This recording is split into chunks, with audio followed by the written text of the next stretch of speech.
नमस्कार दोस्तों, इसकी स्टोरी चैनल में आप सबका हार्दिक स्वागत है। राहुल हद्द जी के द्वारा लिखित हिंदी कहानी जीवित मुर्दा व बेताल भाग 5। आखिर यह शारदा कौन है और उसे इतनी सारी शक्ति कैसे मिली? अब थोड़ा शारदा के बारे में भी जान लेते हैं। मुखिया जगन्नाथ सिन्हा लक्ष्मीपुर गांव के दक्षिण तरफ पुराने बड़े जमींदार घर में अब वो अकेले ही रहते हैं। दादा व पिता के बाद यह तीसरी जमींदार पीढ़ी है। वंश परंपरा में उन्हें यह जमींदारी का कार्य मिला, लेकिन उन्हें इस पर जरा भी रुचि नहीं थी। इसलिए धीरे धीरे जमीन जायदाद उनके हाथों से जाती रही। अब केवल यही एक जमींदार महल इनके पास है, लेकिन यह भी घर भी ठीक नहीं है।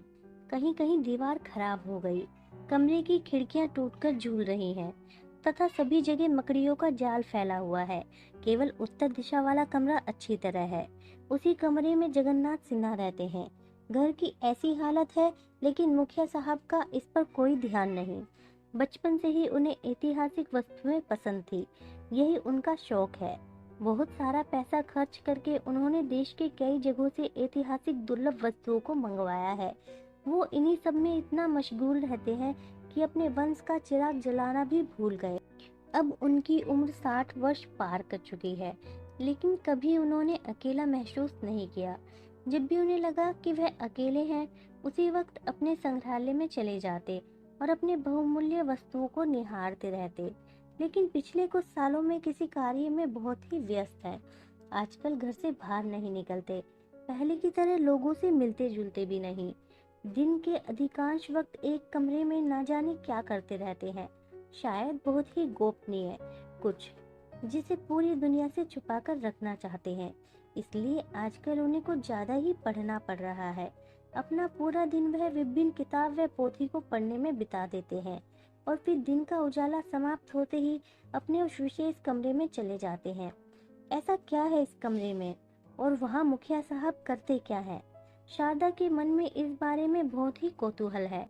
रामदयाल इस जमींदार घर का रखरखाव संभालते हैं। उनके दादा व पिता के बाद वह भी इस जमींदार वंश के सेवा कार्य को करते हैं। शारदा इसी रामदयाल की लड़की है। उसने अपनी लड़की की शादी करवाई थी, लेकिन किसी बूढ़े के साथ। 1 साल बीतते ही वह बूढ़ा स्वर्ग सिधार गया। इसलिए रामदयाल ने शारदा को ससुराल में न रखकर अपने पास बुला लिया। इसके बाद मुखिया साहब के यहाँ काम पर लगवा दिया। रामदयाल को मरे हुए कुछ साल बीत गए। इसके बाद से जमींदार घर का सभी कार्य शारदा के ऊपर है। मुखिया साहब के संग्रहालय पर शारदा की नजर हमेशा है। पिछले 1-2 सालों में मुखिया साहब ने बहुत सारे परिवर्तन आया है। शारदा की नजर इस पर भी है, लेकिन किस कारण से ऐसा हुआ, शारदा को इस बारे में कुछ भी नहीं पता। उस कमरे में मुखिया साहब आखिर ऐसा क्या करते हैं जिसके बारे में वो किसी को भी नहीं बताते? शारदा के मन में कौतूहल दिन पर दिन बढ़ता ही रहा। पिछले कुछ दिनों से मुखिया साहब ने नहाना खाना भी लगभग छोड़ दिया है। हमेशा ना जाने क्या बड़बड़ाते रहते। कहीं यह आदमी पागल तो नहीं हो गया? एक दिन दोपहर के समय उन्होंने शारदा को बुलाकर कहा, शारदा, आज और तुम्हें कोई काम नहीं करना है। तुम्हें 3 दिन की छुट्टी देता हूँ। 3 दिन बाद फिर आना। छुट्टी किसी पसंद नहीं, इसलिए शारदा को भी बुरा नहीं लगा, लेकिन उसके दिमाग में कुछ सवाल अवश्य दौड़ रहे थे। इसके 3 दिन बाद की घटना है। प्रतिदिन सुबह 10 बजे मुखिया साहब को नाश्ता बनाकर देना पड़ता है, इसलिए शारदा 8:30 बजे ही जमींदार के घर में आ गई। घर का गेट खोलकर अंदर जाते ही सड़न की बदबू शारदा की नाक में आई। जमींदार घर के चारों तरफ वातावरण में कुछ सड़ा हुआ गंध मिला हुआ है। शारदा अपने नाक को कपड़े से दबाकर घर के अंदर जाने लगी। एक काला अदृश्य अंधेरा मानो पूरे घर के चारों तरफ घूम रहा है। अंदर मुखिया साहब का कोई अता पता नहीं।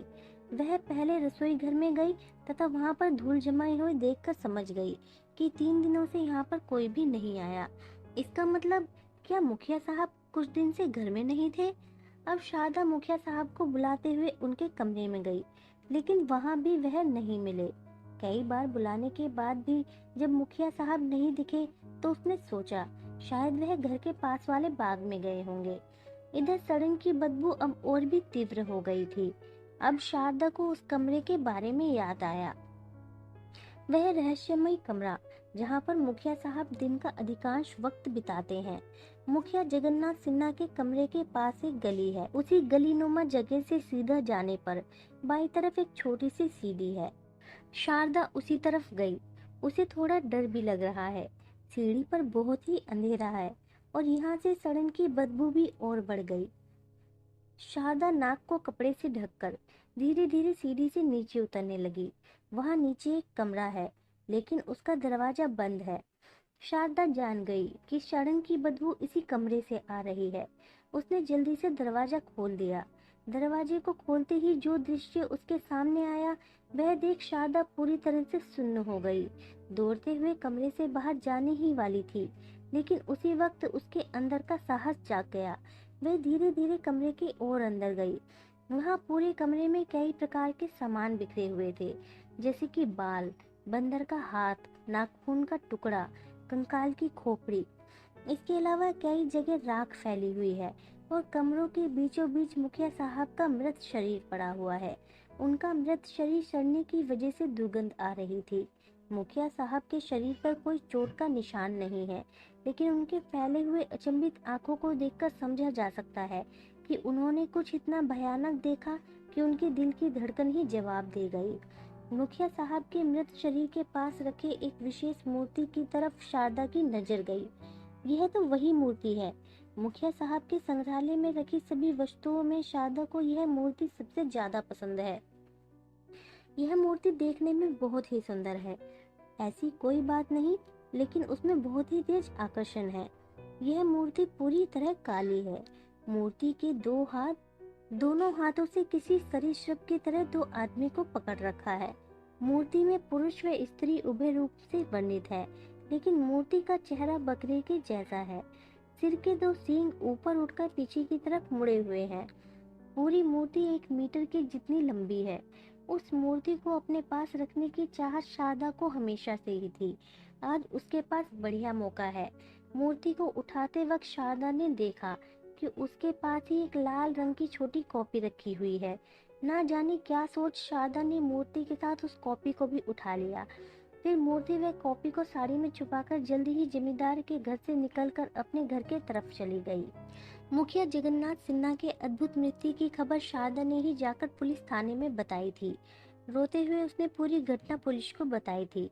उसकी बात और चेहरे को देखकर पुलिस को उस पर जरा भी शक नहीं हुआ।